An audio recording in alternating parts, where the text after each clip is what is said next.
ना इधर ना उधर, हर खबर की पूरी खबर, ना लाग लपेट ना खबरों में खोट। आप देख रहे हैं एबीपी रिपोर्ट। नमस्कार, मैं हूं आपके साथ शीरी और शुरुआत करेंगे इस वक्त की 4 बड़ी खबरों के साथ। कानपुर पहुंचे प्रधानमंत्री नरेंद्र मोदी ने शुभम द्विवेदी के परिवार से मुलाकात की। पाकिस्तान को दिया संदेश, अभी खत्म नहीं हुआ है ऑपरेशन सिंदूर। कहा कि हर आतंकी हमले का जवाब देगा भारत। दूसरी खबर, जम्मू कश्मीर से गोवा तक ऑपरेशन सिंदूर पर ललकार। पुंछ में पाकिस्तानी गोलीबारी से प्रभावित परिवारों से मिले अमित शाह तो आईएनएस विक्रांत से राजनाथ सिंह ने कहा, पाकिस्तान ने अब गुस्ताखी की तो कठोर जवाब मिलेगा। सेना के शौर्य पर कांग्रेस के सवाल अब भी जारी हैं। तेलंगाना के सीएम रेवंत रेड्डी ने पूछा कि पाकिस्तान ने हमारे कितने राफेल गिराए। जवाब में बीजेपी बोली, पाकिस्तान पर भारत की कार्रवाई से सबूत गैंग खुश नहीं है। और ओडिशा के भुवनेश्वर में ग्रामीण निर्माण विभाग के चीफ इंजीनियर के 7 ठिकानों पर रेड मारी गई। 2 करोड़ से ज्यादा का कैश और ढेर सारे गहने बरामद हुए हैं। पकड़े जाने के डर से इंजीनियर ने खिड़की से बाहर फेंक दी नोटों की गड्डियां। पूरी खबर आगे आपको बताएंगे, लेकिन बुलेटिन की शुरुआत त्रिदेव से करेंगे। ये वो त्रिदेव हैं जिनसे पाकिस्तान थर-थर कांप रहा है। आप सोचेंगे अब ये त्रिदेव हैं आखिर कौन? ये त्रिदेव हैं हमारी सरकार में भी हैं, हमारी सेनाओं में भी हैं। ऑपरेशन सिंदूर के दौरान तीनों सेनाओं के पराक्रम के बाद पाकिस्तान कटोरा लेकर घूम रहा है। घूमते घूमते कह रहा है कि भारत ने हमको बहुत मारा है। तीनों सेनाओं के साथ हमारी सरकार के 3 बड़े नेता यानी कि त्रिदेव ने आज भी पाकिस्तान को उसकी हैसियत याद दिलाई है। भारत के त्रिदेव ने आतंकिस्तान को साफ शब्दों में समझा दिया है कि अगर हिमाकत की तो पाकिस्तान में फिर से बारूदी बरसात होगी। पाकिस्तान तो अभी और रोएगा। और ये बताने के लिए देश के प्रधानमंत्री, रक्षा मंत्री और गृह मंत्री तीनों अलग अलग राज्यों में थे। अलग अलग राज्यों में थे। पहले हमारे त्रिदेव के ये बयान आप सुनिए, आगे की कहानी उसके बाद आपको सुनवाएंगे।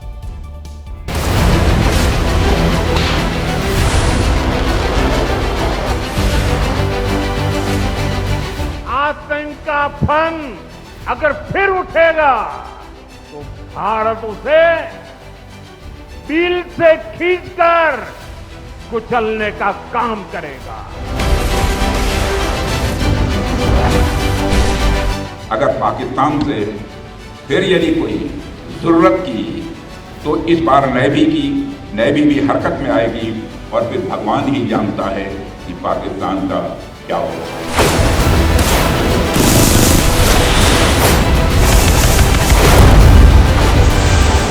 किसी भी प्रकार का आक्रमण भारत सहन नहीं करेगा।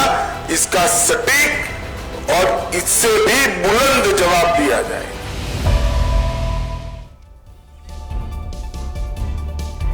इन तीनों में से आज पाकिस्तान को सबसे ज्यादा परेशान किया रक्षा मंत्री राजनाथ सिंह के आईएनएस विक्रांत के दौरे ने। लड़ाई के दौरान जिस आईएनएस विक्रांत के नाम पर पाकिस्तानी नेवी जनाब चिल्ला रही थी, उसी आईएनएस विक्रांत पर पहुंचकर रक्षा मंत्री ने पाकिस्तान को ललकारा है। आतंक के खिलाफ भारत की नीतियों को दोहराया और वीर जवानों का हौसला भी बढ़ाया। सबसे पहले सेना के 2 हेलीकॉप्टर एक-एक कर आईएनएस विक्रांत पर उतरे। हेलीकॉप्टर्स की लैंडिंग के कुछ देर बाद रक्षा मंत्री राजनाथ सिंह बाहर आए।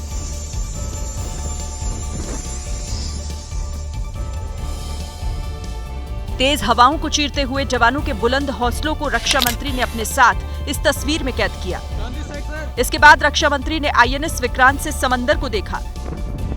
फिर नौसेना प्रमुख के साथ देश के रक्षा मंत्री एक-एक कर नौसेना के जाबाज अधिकारियों से मिले। ऊपर हवाई पट्टी पर मुलाकात के बाद अब वक्त था एयरक्राफ्ट कैरियर के अंदर जाने का। इसके लिए एयरक्राफ्ट कैरियर ऊपर से खुलने लगा।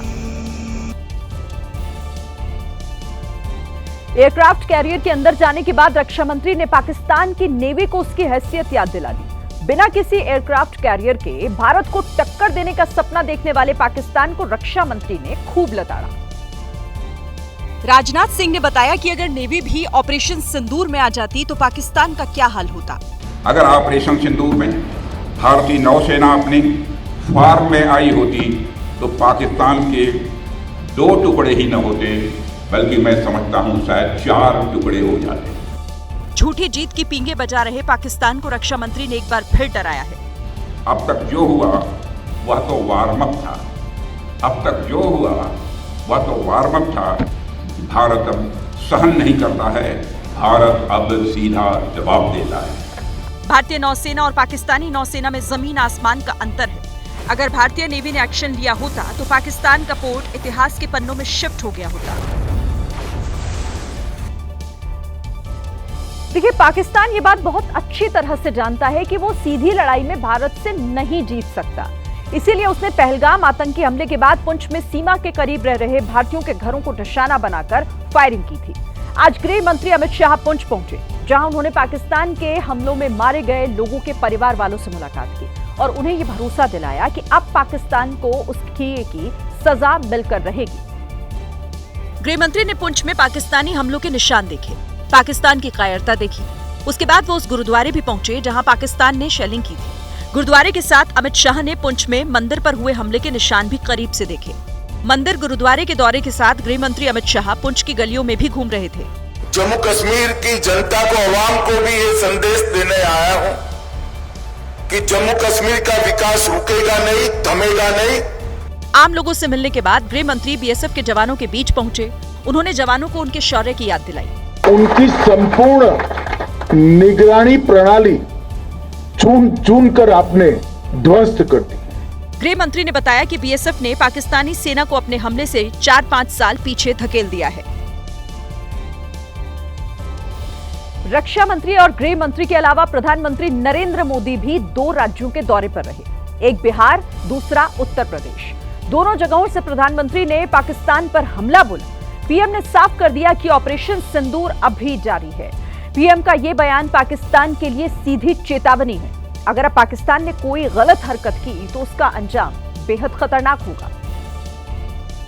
प्रधानमंत्री ने पाकिस्तान को बताया कि अभी तो उसे सिर्फ ट्रेलर दिखाया गया है। दुश्मन समझ लें, ये तो हमारे तर्कस का केवल एक ही तीर है। बिहार ही वो राज्य था जहां से पीएम ने पहलगाम हमले का बदला लेने की जनता के सामने कसम खाई थी। बिहार की धरती पर मैंने कहा था, उन्हें कल्पना से भी बड़ी सजा होगी। ऑपरेशन सिंदूर के बाद अब जब पीएम बिहार दौरे पर आए तो बताया कि उन्होंने अपना वादा पूरा कर लिया। आज जब मैं बिहार आया हूं तो अपने वचन पूरा करने के बाद आया हूं। बिहार के अपने हर दौरे में पीएम ने ऑपरेशन सिंदूर का जिक्र किया है। त्रिदेव शक्ति से डरकर आसिम मुनीर भी थोड़ा हाथ पांव मार रहा है, क्योंकि उसे भी तो दिखाना है कि वो भी कुछ कर रहा है। इसीलिए अब आसिम मुनीर उर्फ मुनीर लाल मुंगेरी लाल के सपनों की तरह सपने संजो रहा है। रावलपिंडी में अपनी सेना के जवानों से वो कहता है कि इस्लामाबाद पानी के मुद्दे से समझौता नहीं करेगा। आतंक के नाम पर निर्दोष लोगों को मारने वाला मुनीर कह रहा है कि पानी पाकिस्तानियों के मूल अधिकारों से जुड़ा हुआ है और भारत उसे रोक नहीं सकता है। आगे बेशर्मी देखिए, वो ये कह रहा है कि आतंकवाद भारत का अंदरूनी मसला है, उसमें पाकिस्तान का कोई रोल नहीं है। लेकिन अपना असली चेहरा भी उसने दिखा दिया और कहा कि पाकिस्तान कभी भी कश्मीर को भूलेगा नहीं। वैसे देखिए, भूलने की बात निकली है तो आसिम मुनीर के चमचे पाकिस्तान के पीएम शहबाज शरीफ की भी बात कर लेते हैं। अजरबैजान में शहबाज शरीफ ने भारत के हमले को ऐसे याद किया मानो वो हमले उनको अभी भी सता रहे हैं।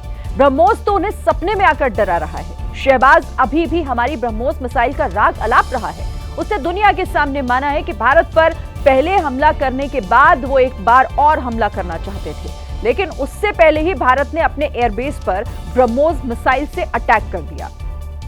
9th and 10th night, we decided to respond in a measured fashion to Indian aggression. But before that hour reached, India again launched missile attacks, BrahMos.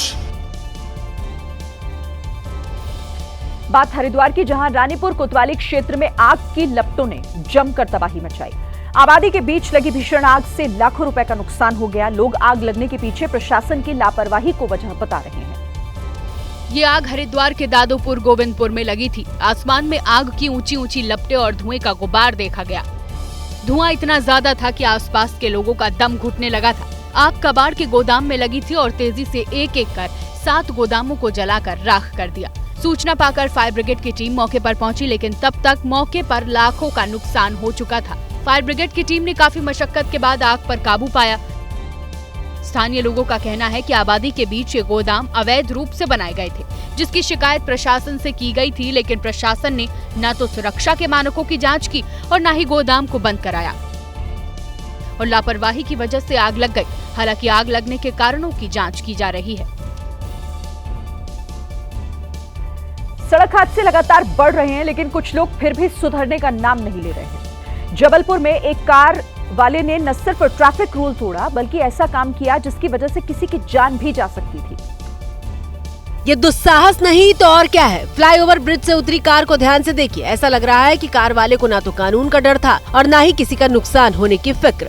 कोई के भी प्राण जा सकते हैं इसमें। चंद पैसे बचाने के लिए ड्राइवर ने कार की डिक्की और विंडो के बीच से एल्युमिनियम की पाइप को आर पार करके रखा था और ऐसे ही जबलपुर के व्यस्ततम ट्रैफिक रूट से होकर अपनी मंजिल तक पहुंचा। ये कार जब तक सड़क पर थी मौत को दावत देती रही। बाइक सवार और दूसरी गाड़ियां चपेट में आ सकती थी, लेकिन संयोग ही था कि किसी को कोई नुकसान नहीं हुआ। वीडियो वायरल होने के बाद पुलिस ने मामले का संज्ञान लिया और कार का चालान काट दिया। बीजेपी ने तेलंगाना के सीएम रेवंत रेड्डी के बयान को लेकर पलटवार किया है। बीजेपी ने कहा है कि कांग्रेस ने शुरुआत से ही भारत की सेना और उसके शौर्य पर सवाल खड़े किए हैं। इसका जवाब जय और वीरू ही देंगे। तेलंगाना के सीएम रेवंत रेड्डी ने केंद्र सरकार से पाकिस्तान से युद्ध में हुए नुकसान का हिसाब मांगा था। మోడీ గారు మీరు జవాబు చెప్పండి, మన పాకిస్తాన్ తో జరిగిన యుద్ధంలో ఎన్ని రాఫెల్ యుద్ధ విమానాలు పాకిస్తాన్ నేలగూల్చిందో మీరు లెక్క చెప్పండి। रेवंत रेड्डी के इसी बयान पर बीजेपी ने कांग्रेस पर पलटवार किया। कभी भी राहुल गांधी ने ये नहीं पूछा कि कितने पाकिस्तान के एयरबेस ध्वस्त हुए, कभी भी ये नहीं पूछा कितने आतंकी अड्डे ध्वस्त हुए, कभी भी ये नहीं पूछा कि कितने आतंकवादी मारे गए। पूछा तो केवल इतना कि कितने हवाई जहाज हिंदुस्तान के गिरे। बीजेपी ने आरोप लगाया कि कांग्रेस युद्ध के दौरान एक दिन भी भारत के साथ खड़ी नहीं रही। तमाम कांग्रेस पार्टी के नेतृत्व ने भारत के सेना, भारत के शौर्य पर सवाल उठाया है और ये सबूत गैंग खुश नहीं है। उत्तराखंड के बहुचर्चित अंकिता भंडारी हत्याकांड में 2 साल 8 महीने और 12 दिनों के बाद आज कोटद्वार सेशंस कोर्ट ने अपना फैसला सुनाया। इस मामले में अदालत ने हत्या के 3 दोषियों को आजीवन कारावास की सजा सुनाई। 500 पेज की चार्जशीट और 47 लोगों की गवाही सुनने के बाद कोर्ट ने अंकिता भंडारी केस में गिरफ्तार पुलकित आर्य, सौरभ भास्कर और अंकित गुप्ता को दोषी करार दिया है।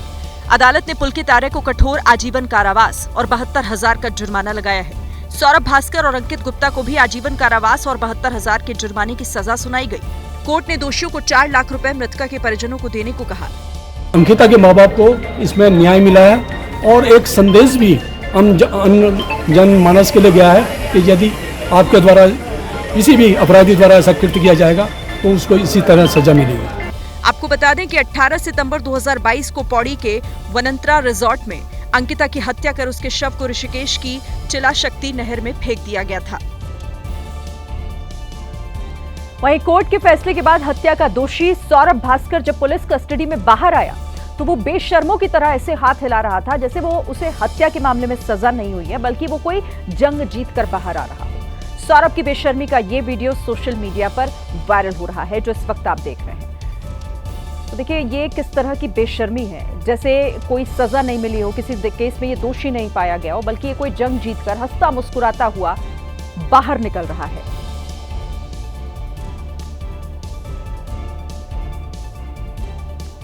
नदी या समुद्र के किनारे सैर करने पहुंचे सैलानी कई बार कुछ ऐसी गलती कर बैठते हैं कि उन्हें नुकसान उठाना पड़ता है।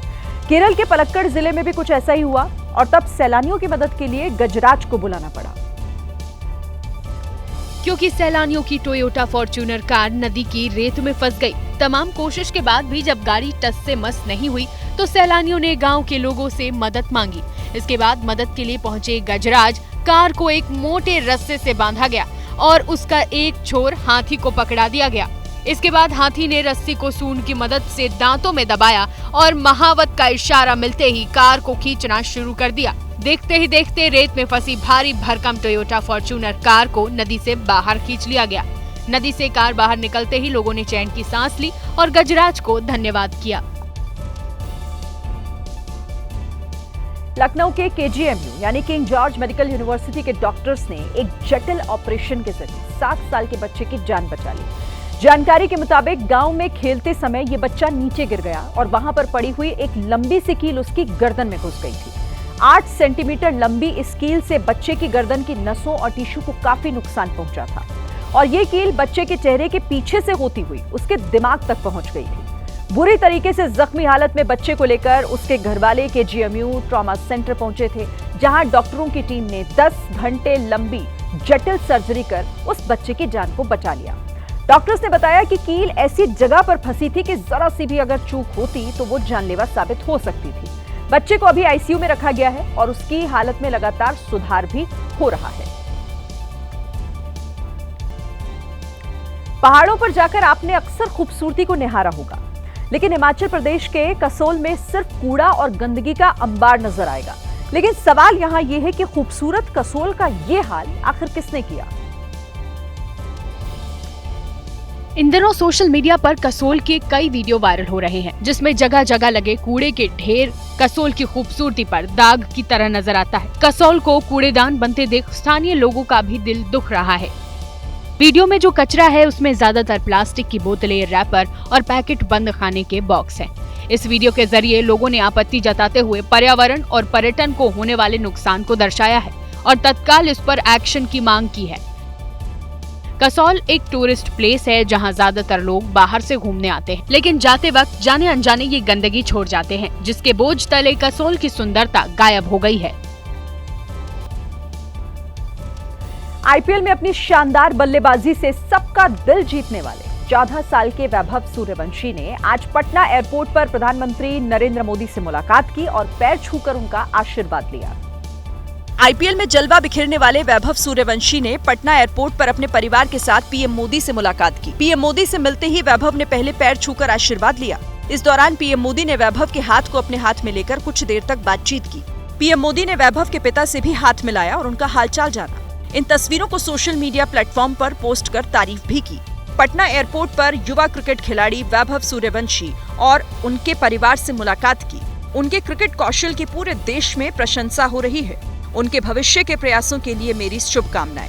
PM मोदी ने 4 मई को खेलो इंडिया के कार्यक्रम में भी वैभव के खेल की तारीफ की थी। अभी हमने IPL में बिहार के ही बेटे वैभव सूर्यवंशी का शानदार प्रदर्शन देखा।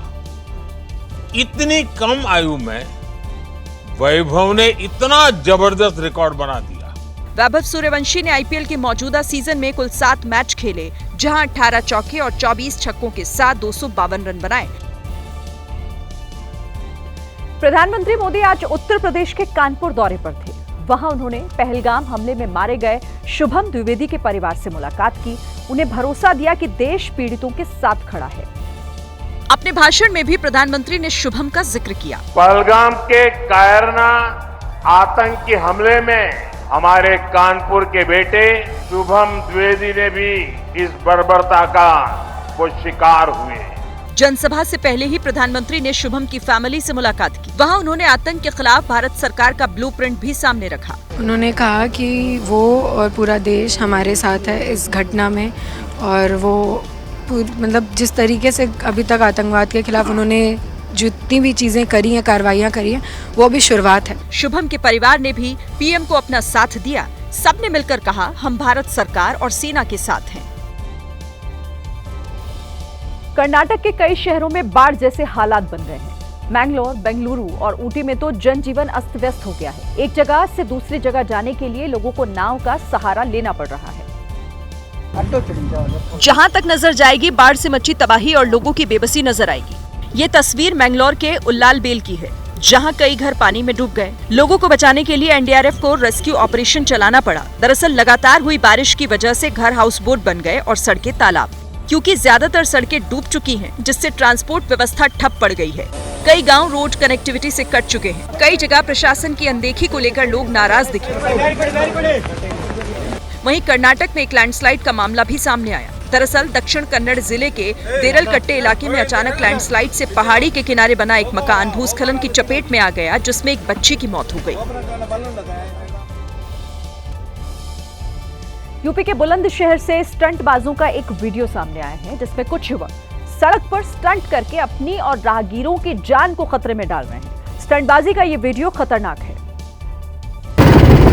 ये स्टंट और रीलबाजी का नशा है। ये तस्वीरें कानून व्यवस्था पर सवाल है।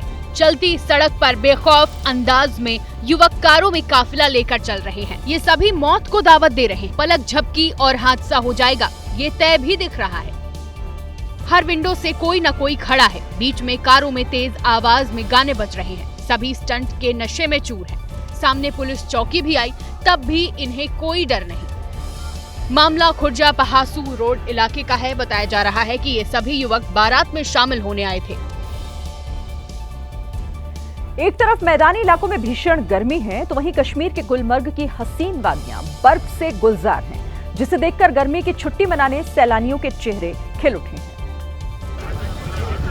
कई सैलानी मौसम की पहली बर्फबारी का आनंद लेते दिखे, जो खास तौर पर बर्फ देखने के लिए ही गुलमर्ग आए थे। लेकिन बर्फबारी ने उनके ट्रिप को यादगार बना दिया। हालांकि मौसम विभाग ने अगले 48 घंटे के लिए घाटी में तूफानी मौसम की चेतावनी दी है, यानी तेज हवा और बर्फीला तूफान लोगों को परेशान कर सकता है, क्योंकि तेज बारिश के साथ घाटी में लैंडस्लाइड का खतरा बढ़ सकता है। इसके साथ ही बादल फटने और बिजली गिरने का भी अलर्ट है। आगरा के चर्चित पनवारी कांड में 34 साल के लंबे इंतजार के बाद पीड़ितों को इंसाफ मिला। इस मामले में SC/ST स्पेशल कोर्ट ने 36 आरोपियों को दोषी करार दिया। कोर्ट ने सभी आरोपियों को 5-5 साल की सजा सुनाई। वहीं कोर्ट ने 15 आरोपियों को सबूतों के अभाव में बरी कर दिया। इस बीच दोषी ठहराए गए लोगों ने स्पेशल कोर्ट के फैसले को हाई कोर्ट में चुनौती देने की बात कही है। हम लोगों ने ये सोचा है कि हाई कोर्ट जाना पड़ेगा हमें, वो तो निश्चित है। हाई कोर्ट नहीं जाएंगे तो मुझे हमारे यहीं पड़े रहेंगे।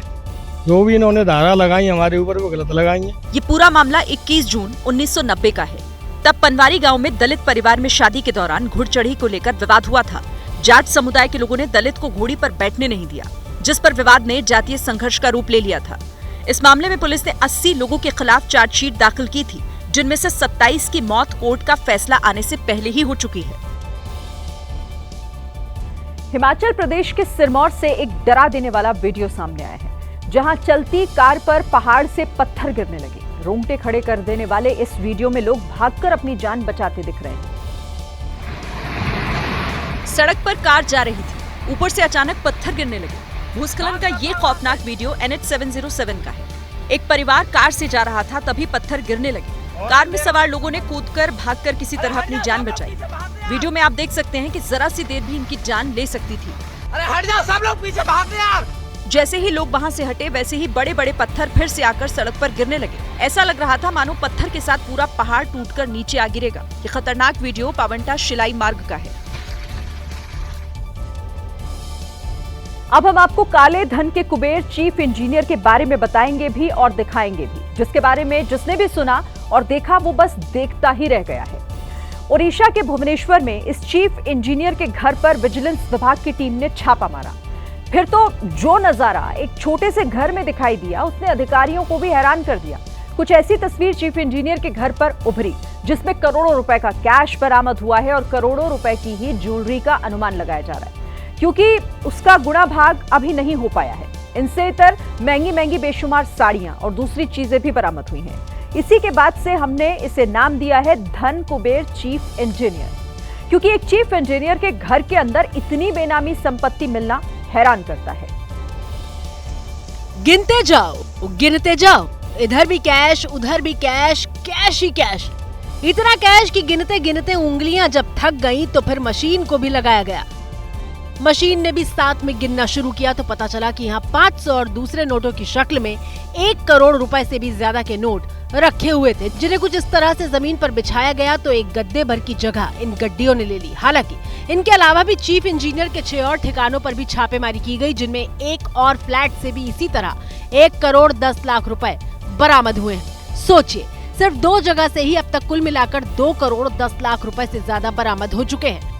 चीफ इंजीनियर साहब का मकान बाहर से देखने में बिल्कुल आम सा दिखता है, लेकिन जब यहाँ विजिलेंस विभाग ने छापा मारा तो अब ये घर इस इलाके में ही नहीं, समूचे हिंदुस्तान में बहुत खास हो गया है। असल में ओडिशा में इन दिनों भ्रष्टाचार के खिलाफ लगातार एक्शन हो रहा है और इसी कड़ी में विजिलेंस विभाग की टीम को ग्रामीण कार्य विभाग के चीफ इंजीनियर बैकुंठनाथ सारंगी के बारे में जानकारी मिली, जिसके बाद विजिलेंस की टीम ने बैकुंठनाथ सारंगी के 7 ठिकानों पर एक साथ छापा मारा। उसी के बाद पता चला कि चीफ इंजीनियर तो धन कुबेर निकले। क्योंकि किसी आम अधिकारी सरकारी नौकरी करने वाले घर में इतना कैश और इतनी संपत्ति मिलना तो संभव नहीं है। कैश तो मिला ही, लेकिन साथ में जो हीरे जवाहरात और गहने मिले हैं, उनके अलावा बेहिसाब महंगी साड़ियां हैं, कपड़े हैं जो बरामद हुए हैं, जिनकी कीमत का अंदाजा अभी नहीं लग पाया है, लेकिन माना यह जा रहा है कि उनकी कीमत भी करोड़ों में ही होगी। कैश की मैट्रिक्स बिछाकर जब गिनती पूरी हो गई तो बारी आई जेवरात की, इन घड़ियों को गिनने की, यहाँ रखे महंगे महंगे सामान की गिनती की। अधिकारियों ने एक एक सामान निकाल कर देखना शुरू किया तो इनमें सोने, चांदी और हीरे जड़े तमाम गहने निकलने लगे। ये विजिलेंस विभाग की उसी तलाशी का नतीजा है जिसमें महंगी महंगी घड़ियां, एक से एक महंगे महंगे सोने और हीरो से जड़े हार, कड़े, कुंडल और कान के आभूषण मिले। माना जा रहा है कि इनमें रखे नग जड़ित सोने के हार और नेकलेस की कीमत कई लाख में हो सकती है। इसके अलावा एक कैमरा और एक गन माइक भी बरामद हुआ है। सब कुछ एक ही मकान से बरामद हुआ है। इसके अलावा बैकुंठनाथ के घर से महंगी महंगी ये साड़ियां भी बरामद हुई हैं, जिनकी कीमत कई हजार रुपए में बताई जा रही है। ऐसा माना जा रहा है कि बैकुंठनाथ के घर से अभी और महंगे सामान की बरामदगी हो सकती है, लेकिन फिलहाल तो इतनी संपत्ति किसी आम आदमी के लिए सपने जैसी है। अब आपको ओडिशा के चीफ इंजीनियर बैकुंठनाथ सारंगी का चालाकी से भरा हुआ एक वीडियो भी दिखाते हैं। हालांकि इंजीनियर की उस चालाकी का अंदेशा विजिलेंस के अधिकारियों को पहले से ही था और इसीलिए विजिलेंस टीम ने मोबाइल से इंजीनियर के घर पर निशाना पहले से ही साध रखा था। असल में विजिलेंस की टीम चीफ इंजीनियर के घर पहुंची, उससे पहले ही किसी ने इंजीनियर को विजिलेंस टीम की जानकारी दे दी थी। उसके बाद चीफ इंजीनियर ने जो चालाकी की, वो चालाकी विजिलेंस टीम के कैमरे में भी रिकॉर्ड हो गई। जैसे ही इंजीनियर बैकुंठनाथ को विजिलेंस टीम के छापे की खबर मिली, उनके घर पहुंचने से पहले ही बैकुंठनाथ ने घर में रखा बेहिसाब पैसा अपनी खिड़की से नीचे फेंकना शुरू कर दिया। ये जो खिड़की से कुछ फेंका जा रहा है ना, वो बैकुंठनाथ 500 रुपए की गड्डियां नीचे टिन शेड पर फेंक रहे थे। कैमरे से अनजान चीफ इंजीनियर दनादन गड्डियां नीचे फेंक रहे थे। ये देखिए, एक के बाद एक गड्डियां खिड़की से नीचे फेंकी गई। उसी दौरान नीचे रहने वाला शख्स भी अपनी खिड़की से नोटों की बारिश वाली तस्वीरें देखकर हैरान था। हालांकि विजिलेंस टीम को इसका पता लग ही गया था। सबूत के तौर पर वो वीडियो भी बना रही थी। फिर तो टीन शेड पर नोटों की जो बारिश हुई, उसे देखकर आसपास के लोग भी हैरान रह गए। 500 रुपए की सैकड़ों गड्डियां, वो भी असली, टीन शेड पर खुले में ऐसे पड़ी थी मानो कोई कागज के मामूली टुकड़े। लेकिन उन्हें उठाकर जब गिना गया तो पूरे 1 करोड़ रुपए निकले। अगर विजिलेंस टीम समय पर ना पहुंचती तो हो सकता है कि चीफ इंजीनियर रुपए बचाने में कामयाब हो जाते, लेकिन ऐसा हो न सका। पश्चिम बंगाल के दिनहाटा से बीजेपी नेता के घर पर पत्थरबाजी का वीडियो सामने आया। बड़ी संख्या में पहुंचे लोगों ने पुलिस की मौजूदगी में बीजेपी नेता के घर पर हमला बोल दिया। सीसीटीवी में कैद हमले के सबूत को देखिए, कैसे बीजेपी नेता अजय राय के घर पर हमला किया गया। लाठी और बंदूक के साथ पश्चिम बंगाल की पुलिस मौके पर मौजूद थी, लेकिन पत्थरबाज में पुलिस का कोई खौफ नहीं दिख रहा था। वो लगातार पत्थर फेंक रहे थे और पुलिस वाले सख्त एक्शन लेने की जगह उन्हें आराम से हटाने की कोशिश कर रहे थे। हमलावर टीएमसी के कार्यकर्ता बताए जा रहे हैं। आरोप है कि बीजेपी कार्यकर्ताओं और टीएमसी के कार्यकर्ताओं के बीच किसी बात को लेकर विवाद हो गया था, जिसके बाद बीजेपी के कार्यकर्ता अपने नेता अजय रॉय के घर में छिप गए। इसकी सूचना मिलते ही टीएमसी के कार्यकर्ता उनके घर पहुंचे और पत्थरबाजी शुरू कर दी। हालांकि टीएमसी ने इन आरोपों का खंडन किया है। नेशनल डिफेंस एकेडमी पुणे की 148वीं पासिंग आउट परेड में नारी शक्ति ने अपना दम दिखाया। एकेडमी से आज 300 कैडेट्स पास आउट हुए, इनमें 17 महिलाएं हैं। पुणे एकेडमी से आई ये तस्वीरें ऐतिहासिक हैं। एकेडमी से पास आउट होने वाली ये महिलाओं का पहला बैच है। चेहरे पर हंसी के साथ रगों में दौड़ रहा है देशभक्ति का जज्बा और दुश्मन को मिट्टी में मिला देने का साहस।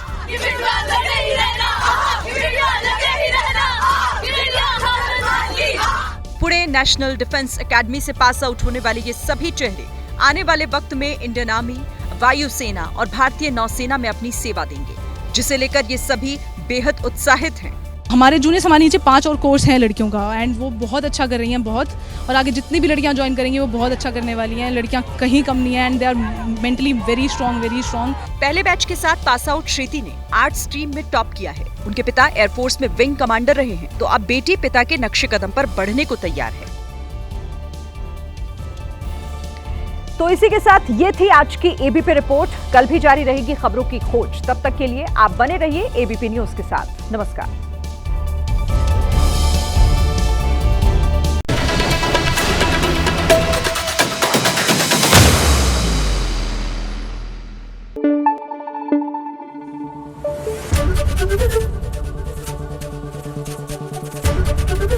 एबीपी न्यूज आपको रखे आगे।